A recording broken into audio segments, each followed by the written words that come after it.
এই মেয়েটাকে ভর্তি করাতে এসেছি। ক্লাস শুরু হলো 1 মাস হতে চললো আর এখন ভর্তি করতে এসেছেন? কোন ক্লাস ওর? 6। 2500 কিসের জন্য? সরকারি স্কুলের মাইনে তো 230 টাকা। প্রাইভেট স্কুলে যদি ভর্তি করতে হতো না, তাহলে 1 লাখ টাকা আপনাকে দিতে হতো। 1 মাস পরে এসেছেন, এই হিসেবে কিছুই না এটা। আপনি এই চেয়ারে বসারই যোগ্য না। আপনাকে টিচার কে বানালো? এই কিসব বলছেন আপনি? আপনি আমাকে অপমান করছেন।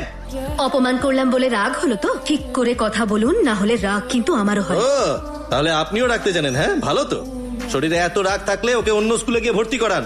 কেউ ওর সুপারিশ করলেও আমি ওকে ভর্তি নেব না। যাও এখান থেকে।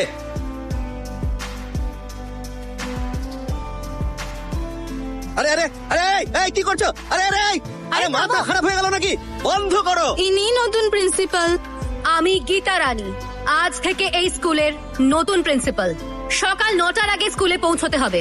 9:05 স্কুলের গেট বন্ধ হয়ে যাবে। পাঁচিল টপকে কেউ স্কুলে ঢুকবে না। স্কুলে ইউনিফর্ম পরে আসা বাধ্যতামূলক। ঘন্টা বাজার পর কোনো টিচার যদি ক্লাসে না যান, তাহলে আমার পক্ষ থেকে তার কাছে নোটিশ চলে যাবে। মমতা? হ্যাঁ ম্যাডাম। 3টে নোটিশের পর তাকে সাসপেন্ড করে দেওয়া হবে। স্কুলের মতোই হওয়া উচিত। শিক্ষকরা ছাত্রছাত্রীদের জন্যই। সবাই ক্লাসে যাও। ম্যাডাম, সব টিচারদের কি এখানে ডাকবো ইন্ট্রোডাকশনের জন্য? কত সময় লাগবে? 1 ঘন্টা লাগবে ম্যাডাম। তাহলে ওই সময় ক্লাসের কি হবে? দরকার পড়লে আমি ডিটেলস চেয়ে নেব। সবাইকে নিজের ক্লাসে যেতে বলো। হ্যাঁ আচ্ছা ম্যাডাম। মমতা? হ্যাঁ ম্যাডাম। উনি ক্লাসে যাননি কেন? আসলে ওনার শিডিউল এখনো তৈরি হয়নি। ওনার শিডিউল বানিয়ে ওনার হাতে ধরিয়ে দাও, আর ওনাকে বলো ঠিক সময় ক্লাস শুরু করতে। এটা কিসের জন্য? আপনার অনুমতি ছাড়া যাতে কেউ ঢুকতে না পারে সেই জন্য।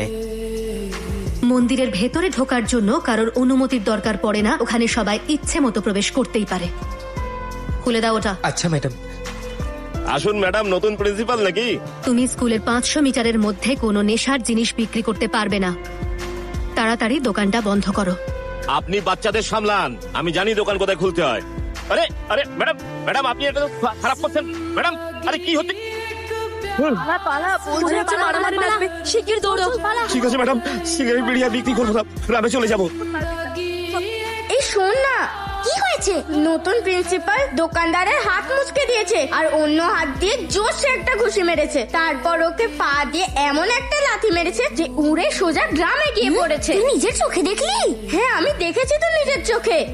বাবারে, এবারে তো আর মেয়েদের সাথে কথা বলাও চলবে না। ভালো হলো যে ও আমাকে বলে দিল। আমি কি আসতে পারি?